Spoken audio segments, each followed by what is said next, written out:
C'est parti, aujourd'hui on s'attaque à une chronique d'un roman absolument captivant, article 16 de Romuald Serrado. Accrochez vos ceintures parce qu'on plonge littéralement au cœur d'un thriller de politique fiction redoutablement intelligent. C'est l'histoire d'une soif de pouvoir qui balaye absolument tout sur son passage, au point de donner vie à nos pires cauchemars institutionnels. Allez, on décrypte ça tout de suite. L'affiche de l'œuvre annonce d'ailleurs tout de suite la couleur, avec ce geste qui appelle au silence. Chut! On est face à une pure fiction satirique, une histoire qui se déroule sur ce qu'on appelle Terre 69, c'est en fait une exoplanète, une sorte de jumelle parfaite de notre bonne vieille Terre. Les lois, les institutions, les comportements de ses habitants, tout y est étrangement familier. Mais voilà, face à une crise politique majeure, un président totalement désespéré va faire des choix, disons, extrêmes, et plonger tout son pays dans une sombre conspiration. C'est vraiment une réflexion ultra mordante sur notre propre réalité. Bon, plongeons dans le vif du sujet, avec notre première partie. Un président aux abois, ou le fameux dilemme de Benjamin Patator. Nous sommes en janvier 2026 et le président Benjamin Patator se retrouve dans une impasse totale. Après presque 9 ans au pouvoir, sa popularité est carrément en chute libre et le pays est embourbé dans des tensions permanentes. À seulement un an de l'élection présidentielle de 2027, la fin de son règne semble inévitable. Et c'est là qu'on tombe sur cette citation incroyable, tirée du tout premier chapitre. Dans le secret de son bureau, Patator se demande froidement « Et si moi, je n'avais pas envie de partir ?» Boum!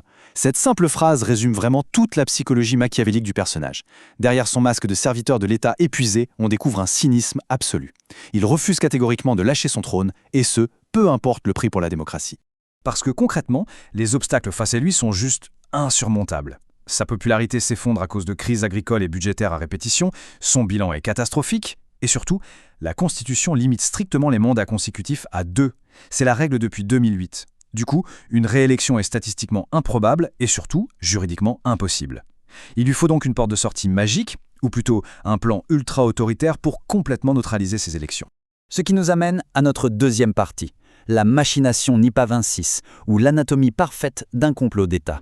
Alors, pour contourner la loi, la garde rapprochée du président, pilotée par son impitoyable secrétaire d'État Jean Le Sombreux, va imaginer une solution glaçante. Fabriquer une pandémie de toutes pièces. C'est le fameux virus Nipah 26. La méthode du gouvernement est flippante de froideur. Ça se passe en 4 temps. D'abord, la phase 1, l'installation du doute, avec de petites fuites sur des cas isolés. Ensuite, la phase 2, on crée artificiellement des pénuries dans les supermarchés pour instaurer un sentiment de vulnérabilité. Puis vient la phase 3, la panique totale. L'État annonce la découverte tragique du fameux patient zéro, un certain Laglotte, qu'on expose médiatiquement de manière très calculée. Et enfin, le coup de grâce, la phase 4, un contrôle absolu via des confinements stricts. Chaque étape est millimétrée pour littéralement paralyser la nation par la peur. Et la doctrine de cette équipe présidentielle, elle tient en une phrase terrifiante. La peur est leur instrument, le confinement leur levier. C'est de la manipulation psychologique à l'échelle d'un pays tout entier. Le ministère de la Santé, dirigé par le très cynique Hugo Machielaveille, balance un bilan macabre tous les jours, transformant la maladie en une comptabilité de l'horreur. L'objectif, au fond, il est limpide, s'assurer qu'une population complètement tétanisée finisse par accepter volontairement les restrictions les plus dures. Ce qui nous prépare au vrai but de l'opération abordée dans notre troisième partie, l'arme ultime, l'article 16.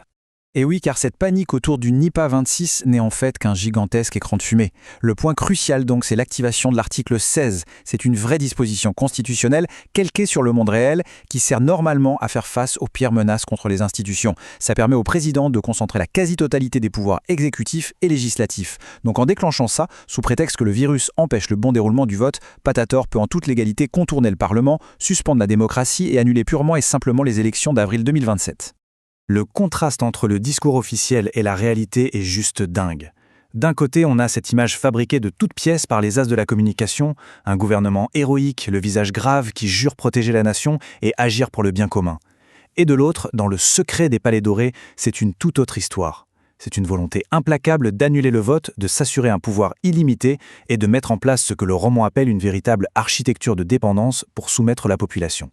Et quand il s'agit de faire taire l'opposition, ce régime est d'une efficacité chirurgicale. Prenons le cas de Marilyn Pinceau, la grande favorite pour 2027. Quand elle commence à découvrir la supercherie, la machine d'État la broie en un instant. Le secrétaire d'État paye carrément un jeune hacker pour bidouiller des serveurs ultra sécurisés. Des documents confidentiels fuitent, un faux scandale éclate dans la presse, et hop, l'opposante devient inéligible du jour au lendemain. C'est net, c'est sans bavure, et le vide politique est créé pour laisser toute la place à l'article 16.